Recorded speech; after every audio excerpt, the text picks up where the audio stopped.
첫 시간에 우리는 신앙의 진보를 이룰 필요가 있다라는 거 강조점을 가지고 말씀을 나눴고, 이 페이지 위에서 세 번째 단락을 한번 보겠습니다. 반구는 맷비둘기인데 이 술람미 여자를 비둘기로 지금 왕이 비유하고 있죠. 이 산비둘기나 집비둘기, 이것도 의미가 아니라 새끼를 가지고 번제를 드리는 거예요. 그런데 이제 아까 그 쪼갠다고 할 때 그 의미를 좀 설명하려고 그래요. 번제물로 드리는 것은 양이나 염소, 소 이런 것들은 이렇게 각을 쳐서 불고기를 해서 먹여야 되니까 번제를 그렇게 하지만, 이 비둘기를 번제하는 예는 레위기 1장 14절로 17절에 나온 말씀처럼 첫 번째는 멱을 비틀어서 이게 목을 비틀어 끊어야죠. 그럼 옛사람을 죽여야 된다는 말이에요. 그 다음에는 멱을 끊으면 그 창자가 딸려 나오게 마련이겠죠. 그러면 그 내장을 이제 다 제거해가지고 번제단 불에다가 던져서 불살려는 거예요. 그 다음에는 날개 쭉지를 찢는 거예요. 특징이 날개 쭉지를 찢는 거예요. 그거는 옛사람의 생각 또는 생각이 그러니까 그런 말, 그런 행동을 함부로 하고 다녔던 것인데, 그걸 날개 쭉지가 이렇게 찢어지면 날 수가 없죠. 함부로 다니지 못하는 거죠.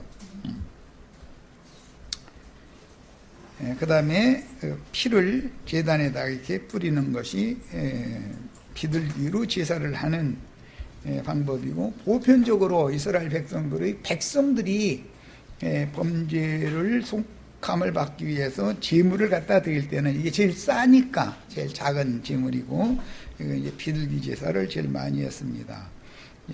그런데 이 술람미 여자를 무슨 황소나 무슨 뭐 수염소나 이렇게 비유를 하지 않고 이렇게 비둘기로 비유를 하는 것은 세상 교회식으로 하면 평신도다 이거죠. 평신도고 이제 생명이 너무 어린 신자다, 이제 그런 뜻이에요. 자, 이제 3페이지로 가겠습니다. 하단에서 두 번째 단락을 보겠습니다. 빨리 나는 넘어가지만 시간상 그런 것이고, 이제 자료를 해드렸으니까 집에 가서 다 읽어보면 내가 이제 중점을 잡아 말씀드리는 것을, 그 흐름을 다 알 수가 있을 거라고 믿으니까 넘어가는 거예요. 3페이지 아래에서 두 번째 단락. 세상의 예로도 누가 세상에 태어나면, 어떤 가정에 자녀손이 태어나면 정상적인 가정에서 조부모님, 부모님, 형제자매들의 권속이 함께 거하는 가정 공동체, 그건 이제 생명의 공동체지요. 이스라엘은 이것은 무슨 계급이 있는 게 아니죠. 생명의 세계, 생명의 공동체는 뭐 당회장 목사님, 부목사님, 전도사님 뭐 이런 계급이 있는 게 아니잖아요. 생명체지, 권속이지, 권속, 생명이 흘러가는. 그러니까 교회라는 것은 생명의 신앙 공동체이기 때문에 기독교계와는 신앙 자체가 다르단 말이에요. 세상 교계에서는 율법 체제에 따라서 종교 조직을 세우려면 계급이 세워져야 되잖아요. 천부장, 백부장, 50부장, 뭐 10부장 이런 식으로 해가지고, 그럼 이제 그런 걸 본받아가지고 뭐 무슨 교구장님이니 뭐 소교구장님이니 구역장님이니 뭐 해가면서 계급을 자꾸 이렇게 주는 거예요. 그런데 그건 하나님은 종교 조직을 세우는 게 아니다. 하나님은 당신의 예수님의 피로 사신 피라는 생명이에요. 하나님의 생명의 권속들이 모인 것이기 때문에 율법으로 뭐 할아버지니까 손자를 찍어 두르고 이렇게 하는 게 아니라 할아버지가 손자한테 꼼짝 못하죠. 제일 어른이잖아요, 할아버지가. 그 가문에 예를 들자면. 그런데 손자가 할아버지 좌지우지해요? 할아버지가 손자 좌지우지해요? 교회라는 건 이런 거다 이거예요. 그러니까 이걸 잘 아셔야 돼. 그래서 이게 정상적인 가정에서 어떤 자녀손이 출생하면, 이렇게 정상적으로 자라면 그 아이가 인성이 좋게 자란다 이거예요. 가족의 사랑 품에서 생명의 양육을 받으면 사람이 자라도 온전케 되는 것이고 삐뚤어져 나가지가 않는다 이거예요. 인성을 좋은 인성으로 배우기 때문에. 그리고 질서를 어떻게 지켜야 되는지를 물리적으로 막 국가 권력으로 막 찍어두려고 이렇게 안 해도 자연히 알죠. 내가 할아버지가 나한테 꼼짝 못하는 상황으로 자랐지만 어른이 되면 할아버지는 공경을 받아야 될 분이 내 맘대로 이렇게 함부로 하는 게 아니다는 걸 알잖아요. 정상적인 가정에서 자라면. 이런 것처럼 생명의 질서가, 생명의 체계가 자연히 세워지는 거다. 교회라는 거는 그런 것이다. 아까 내가 이제 뭐 세월호 이런 거 비유를 들었는데, 왜 그 엄마 아빠들이 직업이고 뭐고 다 내팽개쳐버리고 국가 권력이 책임을 다하지 않았다는 것 때문에 국가와 개인이 싸우는 것은 이길 확률이 없는 거죠. 그런데 뭐 우리나라는 불행하게도 바가무게, 전화무게, 뭐 노아무게, 뭐 이제 이런 사람들 시대에는 그냥, 나 그 80년대 연희동에서 살았는데 하여튼 이제 낮밤없이 새벽이고 밤이고 없이 그냥 계속 체류탄 쏘니까 그 동네 사람이 눈을 뜨고 살 수가 없어. 얼마나 체류탄을 쏴야 되는지. 뭐 멀쩡한 아이 길러가지고 학교 보내놨더니 뭐 불운서적을 읽었다고 이게 트집 잡아가지고 쥐두새도 모르게 도서관에 있는 아이 딱 잡아다가서 남산 1호라는 데로 끌어다가서 사람을 반 초죽음을 시켜가지고 결국은 죽고 이제 이렇게 된, 뭐 그렇게 해서 죽여놓고 나서는 탁 하고 쳤더니 억 하고 죽었다 이러고 앉았고. 그러면은 그렇게 자기 자식을, 생떼 같은 자식을 잃은 어머니 아버지가 눈에 뵈는 게 있어요? 대통령이라 해가지고서 하찮은 소시민 국민의 자식을 그런 식으로 국가 권력을 그렇게 오남용해서 그렇게 해서 죽여놓으면 그 사람이 국가를 신임을 하고 국가에 충성하려고 하겠어요? 나 같아도 국가는 나와 원수의 관계가 돼버리기 때문에 배는 게 없는 거예요. 그때 되면 어차피 죽은 목숨, 자기 자식이 하나밖에 없는 자식이 죽었다는, 자기 가문 문 닫았다는 뜻이고 이제 자기 모든 게 다 끝났다는 뜻인데, 그러면 남은 건 악밖에 안 남죠. 그런 걸 잘 생각을 해보란 말이야. 주님의 교회는 생명의 질서 체계로 세워지는 권속이다. 이거 권속. 천국 백성들은 천국의 하나님 나라의 권속들이다 이거예요. 이건 생명의 세계인 것이죠. 이런 것에 대해서 잘 이해를 하셔야 돼요. 그래서 어떤 외부의 어떤 압력이나 힘에 의해서 자식을 예를 들어서 잃었다 그러면 그 부모는 무서운 것이 없는 거예요. 여자라고 깔보면 안 되는 것이죠. 어머니가 아기 못 바치면은 경찰서장, 무슨 군대 무슨 장수, 어림도 없어요. 그건 주의 세계에서나 장수고, 뭐 경찰서장이지. 내 자식 내놓으라고 나오는 사람한테 어떻게 할 거예요? 이런 걸 잘 생각해 보세요. 생명의 세계라는 건 이런 거다. 이런 것 보고, 사랑이라는 것은 피가 흐르는 사랑을 말하는 것이지, 교리적인 사랑을 말하는 게 아니다. 기독교는 너무 그리스도의 사랑을 너무 오해하고 있는 거예요. 그리고 십자가를 오해하고 있어요. 그래서 정상적인 가정에서 자라야 그 아이가 나중에 사회에도 잘 적응할 수 있죠. 정상적인 가정에서 좋은 인성을 가지고 자랐기 때문에. 그런데 무슨 사정이 있어서 그런 생명의 공동체가 아닌 어떤 곳에서 핍박받아가면서 서름당해가면서 이렇게 아이가 자라면 그 정신세계가 왜곡된다 이거예요. 세상을 전부 나쁘게만 바라보는 그쪽으로 원망만 잔뜩 쌓아가면서 자라게 되면 사실은 그렇지 않은데도 불구하고 아이는 세상을 바라보는 눈이 삐뚤어져 버리거든요. 그렇게 되면 뭐가 돼요? 깡패가 왜 나오는 거예요? 그래서 나오는 거잖아요. 창녀들이 왜 생겨요? 정상적인 좋은 가정에서 정상적인 교육을 받아가면서 자랐으면 절대 그렇게 되지 않는 거예요. 이런 것처럼 교회 안에서 모든 거듭난 영혼들은 정상적으로 교회 공동체 안에서 진리 말씀으로 하나님이 세운 목자를 통해서 정상적으로 양육을 받아서 주님의 나라를 위해서 다 쓰임을 받을 수 있어야 되는 것이다, 그런 말이에요. 그런데 사람마다 이제 은사가 다 다르기 때문에 다 마름주를 당하는 것은 각자의 체험이지만, 그렇다고 해서 그가 온전케 되어진 걸 가지고 하나님의 집을 세우는 어떤 적재적소에 채워지는 그런 재료들이 돼야지 독선적인 사람이 되면 안 된다 이거예요, 절대로.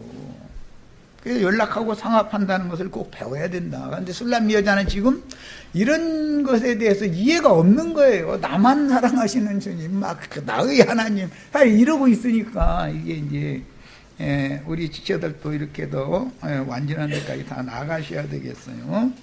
자, 4페이지죠. 하단에서 세 번째 단락봅니다. 아가서 2장 14절.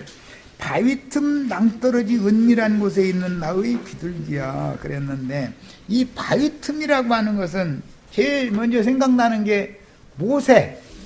그러니까 하나님의 영광을 보여달라고 했을 때 반석 틈에다가 이렇게 놔두고서 하나님의 영광을 직접 보여주지는 않았잖아요. 그러니까 지금 이 바위 틈 낭떠러지 은밀한 곳에 있는 이 비둘기인 술람매는 지금 주님의 영광이 보여요, 안 보여요?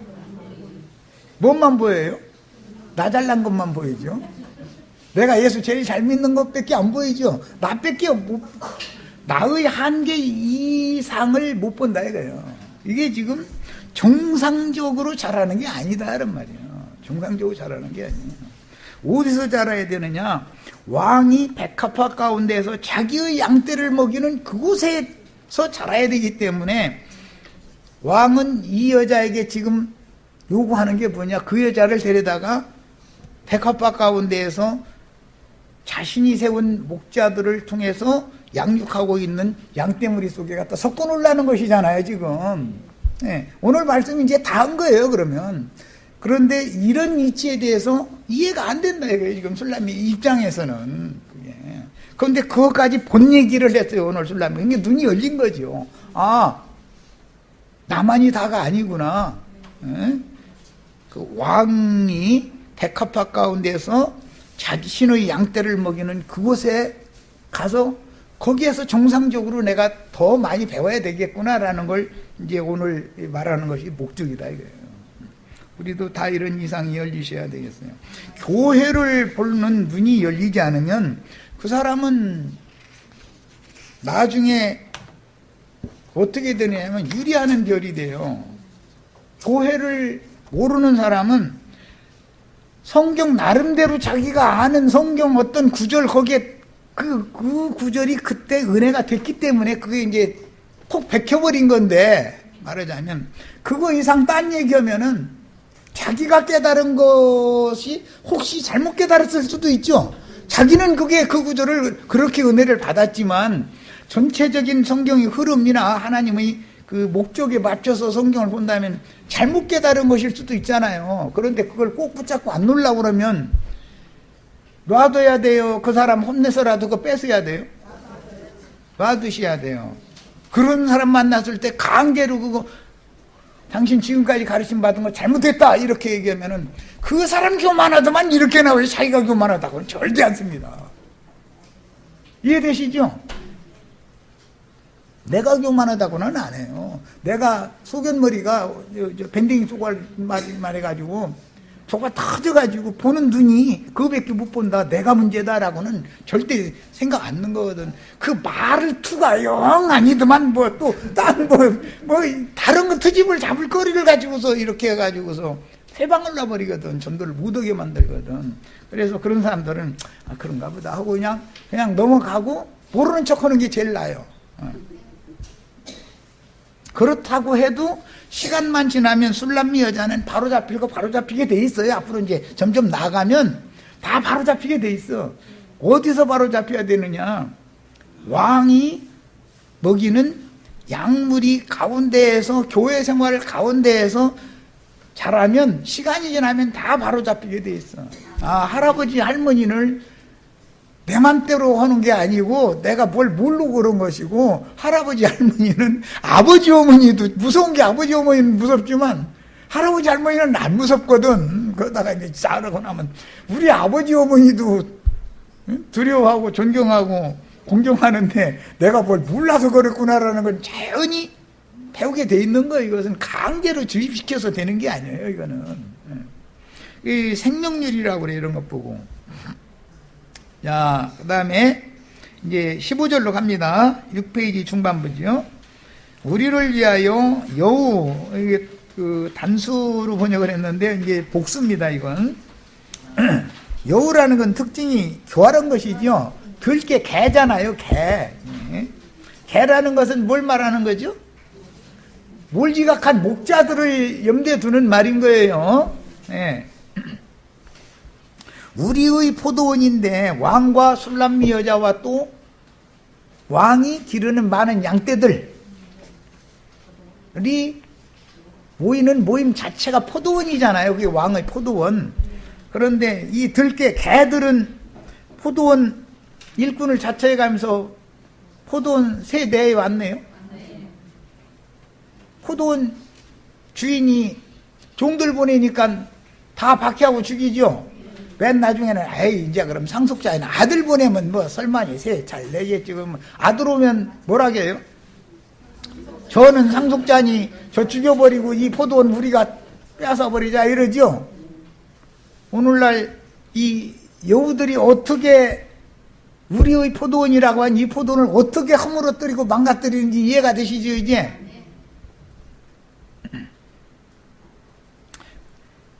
술람미 여자가 우리를 위하여 여우들 포도원을 허무는 작은 여우들을 잡아라. 왕이 이렇게 술람미 여자에게 말을 하는데, 술람미 여자가 이 들깨 개들 여우들을 잡고 못 잡고의 문제는 술람미 여자가 진리에 대한 영감이 계시가 명확해지는 문제에 달려있는 것이지, 술람미 여자가 목사님은 아니 그럼 예를 들어 목사님 잡으라고, 목사님 잡으려고, 목사님 그 설교 그렇게 하시면 안 되잖아요. 평신도가 그렇게 하면 누가 잡혀요? 들깨가 잡아먹어버리지 들깨가 가만 놔둬요? 이해되시죠? 이 말은 잡아라 그랬지만 이겨라 그 말이잖아요. 예. 이긴 자가 잡아먹는 거예요. 이긴 자가 진자를. 그러니까 우리 형제 자매님들 다 목사님들 이기시기를 바래요. 다 잡아먹어야 돼요. 가나안 7족속의 왕족들이 다 우리 밥이지요.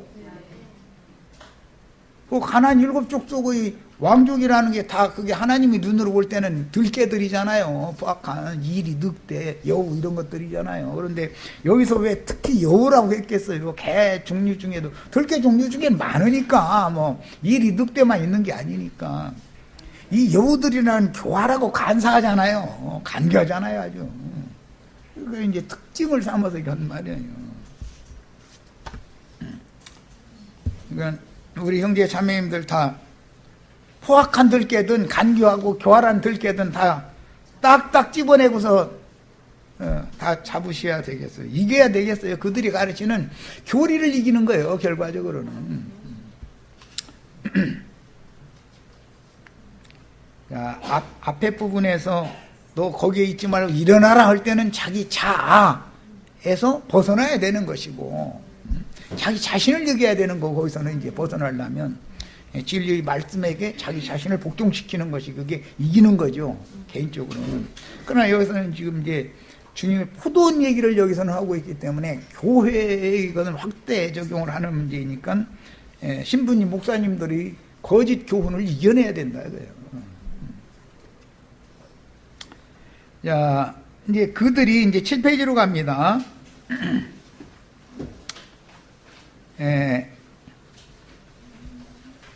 위에서 세 번째 단락 보겠습니다. 혼적인 감정이 신앙을 좌지우지하는 초신자, 이 감정이 예민해져 가지고 하는 사람은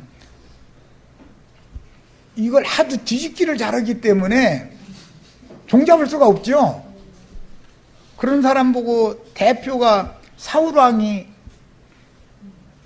소년 다윗이 기름 부음을 받았다 소리를 듣고 나더니 이랬다 하니까 그게 악신이 들러붙어 가지고 금방 내 사랑하는 아들아 그랬다가 창 던져 쐈고 칼 던져 쐈고 우라가 또 막 사랑하는 아들아 했는데 우라가 속에서 치밀었던가 보지. 이것은 사람이 종잡을 수 없는 사람이다. 이게 악신이 들으면. 이제 세상에서 그 다혈질인 사람이 이제 주로 이제 참기를 묻으니까 막 뭐 보면 자기 옳은 것에 있으면 처음에는 얼굴이 하얘지다가 나중에 푸르스름해지다가 눈이 이렇게 막 뒤집어지죠. 그러면서 막 낮아빠지고 거품이 막 올라오고 이제 이렇게 되는 거죠. 그런데 그 사람이 조금 전에는 집사님 사랑합니다 자꾸 이랬었죠. 우리 다 해봤죠 그거. 자기가 전도 누군가 했으면 간쓸게 다 빼줘. 집사님 전화해도 집사님 하고 막 얼마나 다정다감하게 그랬는데 어느 날 조금 몇 년 지나다 보니까 이 집사님은 권사되고 나는 여전히 집사로 남아 그러면 시기 대상이 되어버리죠. 그거 다 해보셨죠? 그럼 내가 전도한 집사님은 헌금을 잘 냈다는 뜻이거든. 자기는 헌금 잘 안 냈다는 뜻이고. 그러니까 진급이 더 빠른 거지 뭐.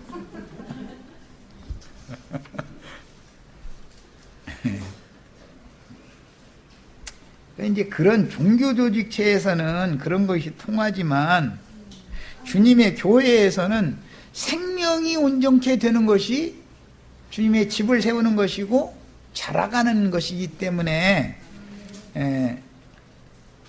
이런 이제 차이를 잘 이해를 하셔야 되고, 그래서 포도원을 허물고 이제 막 맺힌 그 포도송이 열매, 이제 꽃이 폈다 이렇게 번역했는데 그건 잘못 번역한 거예요. 꽃이 폈다고 포도꽃이 핀 걸로 번역이 됐잖아요. 15절에 우리의 포도원에 꽃이 피었습니다 이렇게 번역했는데 여기는 꽃이란 단어 나오지도 않는 거고, 인제사 막 열매가 맺힌 거예요. 그러니까 왕이 술람미 여인의 신앙을 볼 때는 지금 이런 거죠. 그런데 포도원 망가뜨리려면 포도 열매와 가지를 연결하는 그 고리, 뭐라고 하죠? 뭐 사과든 모든 과일은 그 이렇게 나무와 이렇게 꼭지 맞아. 꼭지라고 그래. 그 꼭지를 벌레 투입시켜 가지고 갉아먹어 버리면은 말라 죽어 버리거나 떨어지죠. 이건 비유다 이거예요.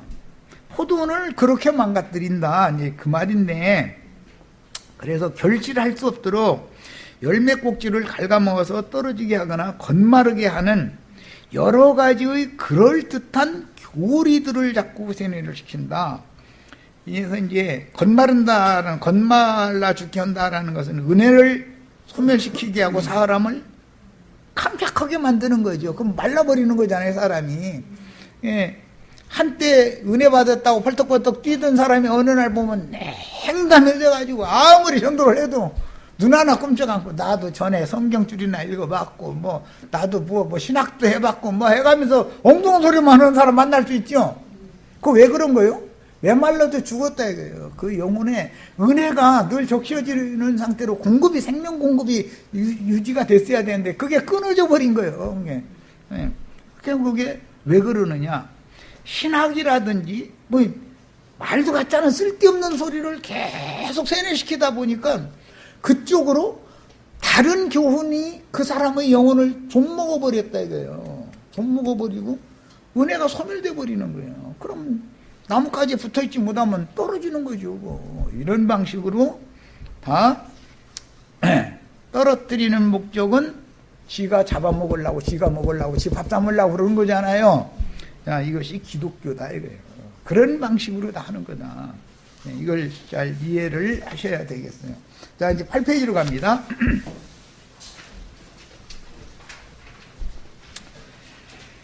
그래서 이제 막 맺힌 포도 송이를 이처럼 꼭지를 갉아먹어 가지고 떨어지게 만들거나 메말라서 결실을 하지 못하게 만드는 것은 목적이 그리스도의 것이 되지 못하게 만들고 자기를 바라보고 자기를 추종하여서 자기 종 삼으려고 하는 거잖아요. 그런 것 보고 영적으로는 잡아먹는다 그러죠. 우리 지체들은 잡아먹히지 말고 오히려 목사님을 잡아잡수시기를 바래요. 목사님 잡아먹으라 했다 가서 또 입 벌려 앙 하고 이러시지 말고.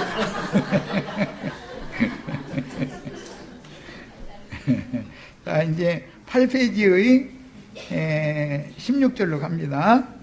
나의 사랑하는 자는 내게 속하였고 나는 그에게 속하였구나. 이 말은 술람미 여인이 주님과의 그 유대 관계에 관하여 매우 분명한 거예요. 이것이 기초가 돼야죠, 신앙은.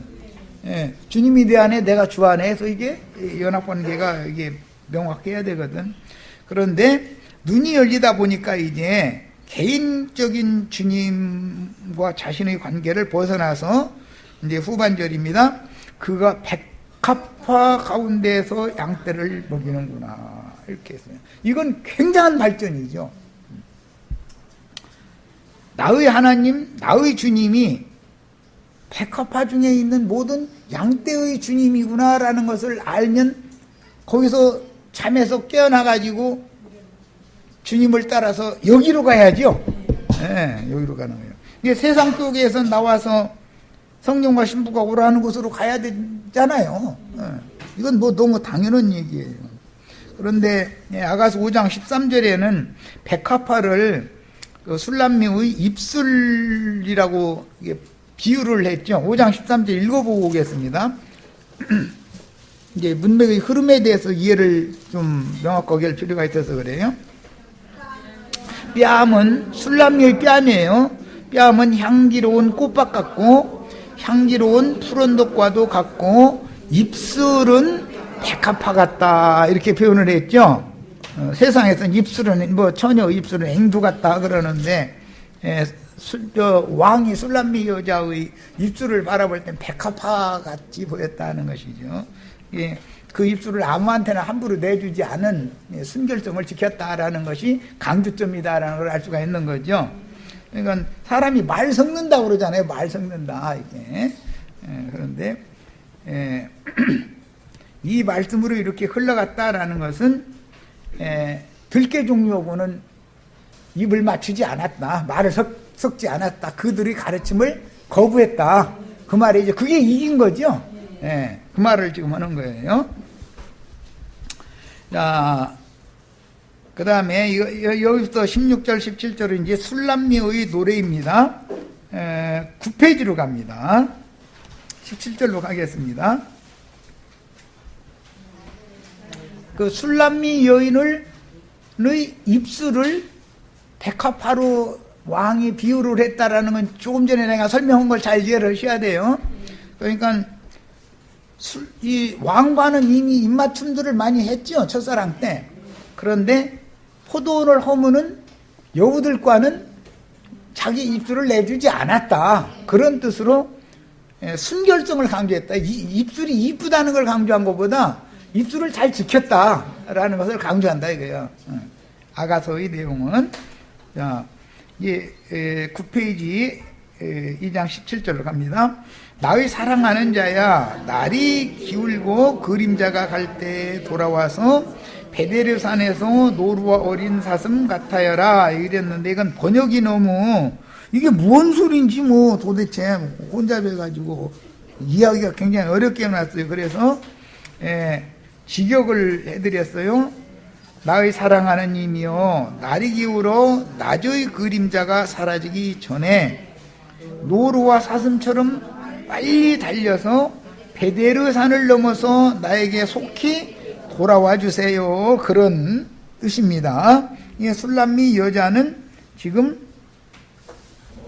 주님이 자신에게 돌아와 주시기를 간청하는 화답을 했다라는 말은 실제로는 지금 술람 여자가 잠이 깬 상태라는 걸 알 수가 있고, 나와 같이 가자 했으니까 나는 어디로 가야 될지 향방을 모르니까 주님이 오셔서 나를 당신이 원하는 곳으로 데려가 주세요, 그 노래라는 걸 알 수가 있죠. 문맥의 흐름에 대해서 잘 이해를 하시면 뭐 긴 설명이 사실은 필요 없습니다. 술람미 여자가 지금 혼에 취해서 영적인 잠을 자고 있는 것은 바위 틈 낭떠러지, 그러니까 그 왕의 영광을 보지도 못하는 쪽에 자기 혼자 자아에 도취돼 빠져 있었던 거예요. 그런데 본인은 거기가 안전하다고 생각했고 그게 주님의 팔베개하고 자는 곳이라고 생각했지만 주님이 보실 때는 그건 낭떠러지잖아요. 거기에 헛발 디디면 수천 길 낭떠러지로 떨어지는 거죠. 수천 길 낭떠러지로 떨어진다는 것은 포도원을 허무는 여우밥이 된다 그 말이잖아요. 들깨밥이 된다 이제 그 말이에요. 그러니까 왕은 이 술람미 여자의 지금 상황이 너무 위태위태하고 불안불안한데 본인은 이런 데에 대한 구분이 없다 이런 말이야. 얼마든지 그럴 수 있죠.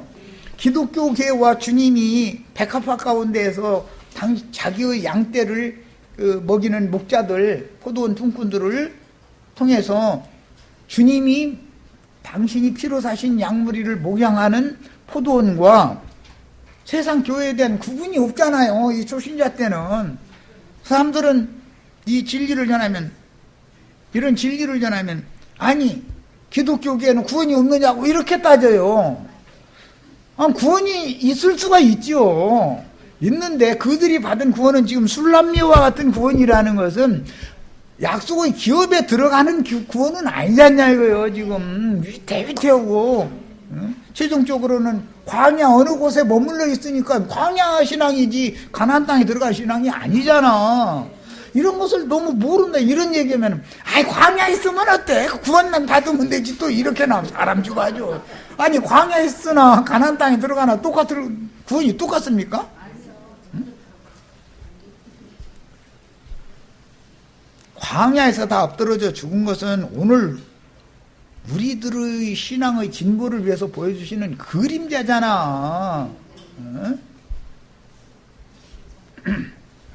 기독교계에 구원이 없다고 누구든지 단정적으로 그렇게 말할 수는 없지만 그들이 얻은 구원이라는 건 너무나 초보적인 구원이고, 이게 거기에 붙잡히면 한 발자국이라도 앞으로 나가자고 그러면은 이렇게 쳐다보고 그거 못 듣던 소리인데 그거 이단이더만 이래버리죠.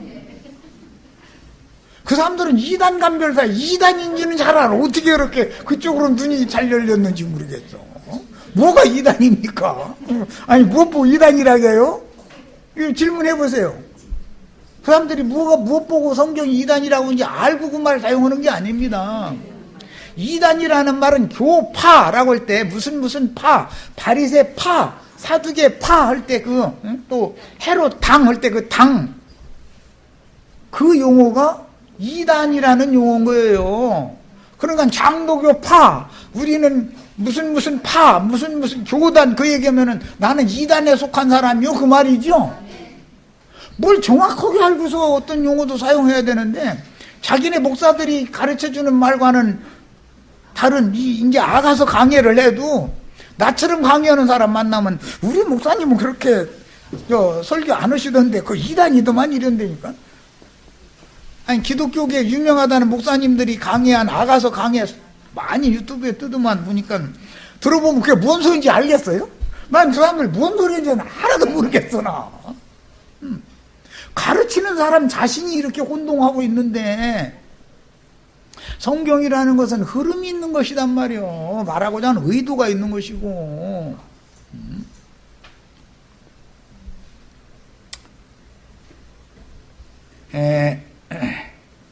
여기 베데르 산이라는 건 아까 설명을 했었던 것처럼 고대 그 셈족들은 원수된 부족이 서로 원수 관계를 청산하고 화해를 하면서 계약, 동맹을 맺는 계약 체결을 할 때 사용하는 그런 용어예요. 쪼갠다라는 뜻이에요. 쪼갠다. 각을 친단 말이에요. 이렇게. 그래서 그 창세기 그 15장 인용한 구절 인용해 드린 거 읽어봅니다. 10페이지. 여호와께서 그에게 이르시되, 이게 아브라함 보고 하는 말씀이에요. 이르시되 나를 위하여. 예, 이게 이 말씀은 지금 여호와 자신을 위해서 아브라함 보고 이렇게 하라고 하신 말씀이죠. 아브라함을 위해서 하는 말씀이 아니에요.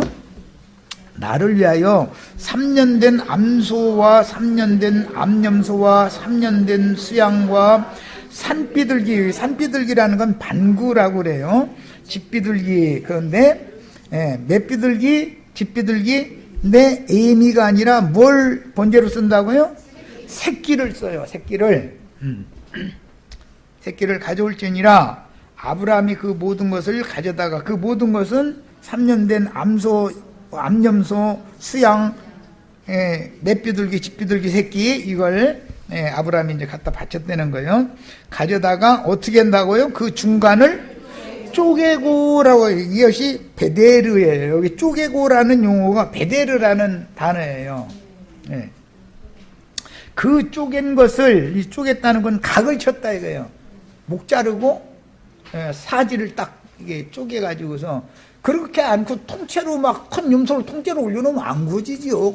어느 쪽은 타고 어느 쪽은 안 익고 이렇게 못 먹지. 나는 먹으려면 고루고루 익혀야 되니까 이렇게 번제단 위에다가 그 반석 위에다, 피 흘린 반석 위에다가 나무 장작더미를 해놓고 나서 굽는 거죠. 그리고 이제 저쪽 이제 양 부족 쪽에서도 이제 사방에서 구워야 그 부족이, 이걸 계약체에 하려면 7일 동안을 해야 되는 건데, 이거 7일 동안 먹어야 되잖아, 계속. 그렇게 해서 이제 나눠 먹는 거예요. 자, 쪼갠 것을 마주대하여 놓고 그 새는 쪼개지 아니하였으며, 새는 쪼개고 말고 덜 것도 없고 목을 비틀어 끊고 날개 쪽지를 찢는 것이, 완전히 찢어서 하는 게 아니라 쭉 찢어만 놔두고 붙어있게 만드는 거예요. 분통에 이제 이렇게 해놓고 나서는 굽는 거예요. 여기 말하는 새라는 건 산비둘기와 집비둘기 새끼를 말하는 거죠. 그런데 그렇게 하면은 이제 여기서는 여우가 달라드는 게 아니라 솔개가 솔개가 맴돌더라는 거예요. 아브라함이 바친 재물 지가 낚아채 먹으려고. 그런데 이제 아가서에서는 포도원을 허무는 여우, 그건 이제 개로 비유를 했죠. 이제 이런 것이 부정한 새나 부정한 그 개 종류, 이런 것들은 전부 비유라는 걸 알 수 있어요. 이런 것은 솔개는 악령을 이제 여기서는 상징한 거죠. 그 사체 위에 내릴 때는 아브라함이 쫓았더라. 이제 오늘은 우리 저 형제 자매님들의 영혼을 위해서 주 성령께서 솔개 못 내려오도록 지금 쫓아주시는 거죠. 이제 그러려면 그 종을 보내서 진리의 말씀을 가르쳐야 되는 거 아니에요. 그래야 내 속에 저 들깨 이놈이 어디 교활하게 와가지고서 어린 포도 열매 이거서 갉아먹어가지고 떨어뜨리려고 앉았어. 이놈이 이러고 하려면 깨달아야 그걸 뭐 자발을 먹든 이기든 할 거 아니겠어요? 그러려면 진리 말씀을 맡은 종을 보내는 거죠. 이제 빛의 사자를 보내서 진리를 자꾸 가르치면 이기게 되는 거예요. 이제 이런 것은 다 비유이기 때문에 예를 들자면 바벨론이나 또는 시리아 군대가 사마리아 성이나 예루살렘 성을 에워싸고 성문을 깨뜨리는 거예요. 제일 중요한 건 성문에서 저항을 하고 이게 하면 전쟁을 못 이기잖아. 밖에 있는 사람이 불리하잖아요. 성 안에서 하는 사람이 수성하는 팀이 이기지. 그러니까 어떻게 해야 되냐면 제일 중요한 성문을 깨야 되거든. 그래서 어마어마한 무기를 동원해서 그 견고한 성문을 깨버리는 것이거든. 성문을 깬다는 것은 사람의 생각의 문을 열게 만든다라는 뜻인데, 비유다 이거예요. 육신의 생각의 문이 열리면 악귀들이, 원수의 군대가 떼제비로 몰려들어오죠. 이것은 비유다. 그래서 우리 형제 자매님들의 마음을 지키려면 생각을 지켜야 되는 건데 문을 지켜야 된다. 이거 문을. 생각이 깨져버리면 생각을 깨려면 어떻게 하면 돼요? 혼자 판 말씀을 자꾸 가르치면 되죠. 아멘 아멘하고 졸졸 따라오면 어느 날 문이 활짝 열리죠. 걔들한테 문 열어주면 돼요 안 돼요? 시리아 군대 바벨론 군대한테 문 열어주면 돼요 안 돼요? 그런데 나중에는 걔들도 강제로 문을 깨려고 그러면 더 견고하게 닫거든. 사람이라는 건, 이 처녀성이라는 것은 뭐 다 자매님들이니까 누가 어떻게 하려고 한다 싶으면은 막 움츠리지 막 무조건 열지는 않죠. 처녀성이라는 들 그런 거예요. 그런데 열게 만드는 방법을 남자는 알죠. 막 사랑하고 뭐 선물 사주고 막 이렇게 하면은 열리잖아요, 자연히. 사람의 마음을 열어주면은 그 사람 밥 되는 거죠. 똑같은 이치예요. 그래서 목사님들이 그렇게 미련하게 강압적으로 문 열려고 하느냐, 그렇게를 않는다 이거예요. 집사님, 권사님, 막 해가면서 막 그냥 막 간쓸게 다 빼주고 이거 한 몇 년 하면은 그러다가 이제 막 이거 직분도 좀 올려줬었고 막 이렇게 하면은 자연히 열리죠. 여우라고 표현을 할 때는 말하고자 하는 의도가 있지 않냐 이거예요. 얼마나 교활한 방법으로, 간교한 방법으로 사람을 점령 포도원을 해코지 하느냐 이 말을 말하고자 하는 거 아니냐 말이에요. 그러니까 그런 식으로 해가면서 특히 사람이라는 건 감성, 이때는 감성에 의지하는 신앙이지 이성에 의지하는 신앙이 아니기 때문에 냉철한 판단력보다는 자기 감정에 따라서 이게 자꾸 이랬다 저랬다 이러는 것이거든. 이게 신앙이라는 게 그것을 교묘한 방법으로 이용해 먹는다 이거예요. 그래가지고 목소리도 유순하게 하고 마음에 드는 목소리를 또 잘 내는 연습을 해. 또 그 사람들은 또 어떻게 하는 건지 또 하고 심지어 막 뭐 기도원에 가서 막 주여 뭐를 계속 외쳐가지고 목이 약간 쉰 듯한 그런 목소리 하면서 딱 까르는 목소리로 해가지고 말도 약간 천천히 해가면서 막 하면은 천사가 내려온 것 같으죠. 그렇게 하면 열려요 안 열려요? 다 열리게 돼 있어. 그런 방법을 이용해 먹는 것이지 직설적이고 진솔하게 진리를 전하지 않는 거다 이거예요. 그래서 이걸 구분한다는 게 쉽지 않은 거예요. 그래서 신앙생활이라는 게 과정 단계를 거칠 때는 주님 앞에서 빛의 사자가 증거하는 그런 증언과 그 간교한 자들이 사람을 홀리느라고 사실은 미혹하느라고 그러는 건데 그게 대부분 감정에 이렇게 자극을 주는 그런 말, 행동 이런 거를 한다 이거예요. 그래서 나는 그 들깨들 구분을 하는 방법은 이게 진실한 하나님의 집을 지키는 개도 있을 수가 있죠. 그게 누구 여호수아하고 갈렙이라는 사람이 그게 개라는 뜻이에요. 개도 두 종류가 있는 거예요. 집을 잘 지키는 개도 있고 이런 개도 있는데 이런 자들은 누룩 섞은 말을 가지고 사람의 감성을 이렇게 홀딱 반하게 만드는 거예요. 그런데 또 그런 은사를 타고났어. 이 사람들 말하는 소리 들어보면 내가 들어봐도 혼동이 와버려. 헷갈려. 이게 지금 이 사람 말이 맞네. 근데 중간중간에 뭐 아닌 진리와 상관없는 것을 살짝 섞고 넘어가 버리죠. 그런데 그걸 계속 들으면은 우리 목사님이 한 말이 성경 말씀보다도 훨씬 더 위에 있게 되는 날이 와. 하나님의 말씀인 성경 위에다가 목사님의 말이 딱 세워지는 날이 온다고.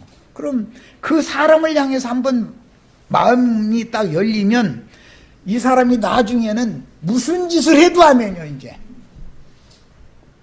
이만희도 이런 식으로 해서 지금 사람을 모으는 거예요. 이만희가 말도 안 되는 소리를 저건 좀 아닌데 하고 부분적으로 깨달아도 아이 사람이라는 게 약간 실수도 있을 수도 있지 이러고 넘어가 버리려고 그런다니까. 그래요 안 그래요? 이렇게 해서 미혹하는 거다.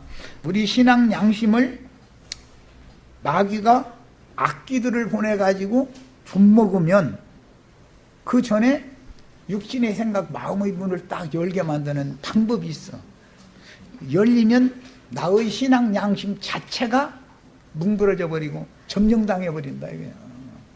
그것이 예루살렘 성이나 사마리아 성이 점령당하고, 그렇게 되면 어떻게 해요? 성전이나 왕국의 황후나 그 나라를 지키는 자들 싹 포로로 잡아가 버리죠.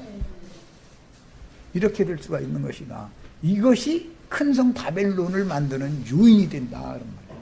이런 거에 대해서 잘 꼭 이해가 있으시기를 바랍니다. 자, 자료는 이미 해드렸으니까 이제 다 이게 차근차근 정신 들여서 읽으시면 내가 오늘 2시간 동안 나눈 말씀이 더 밝아질 수가 있습니다. 이렇게 해서 마칩니다.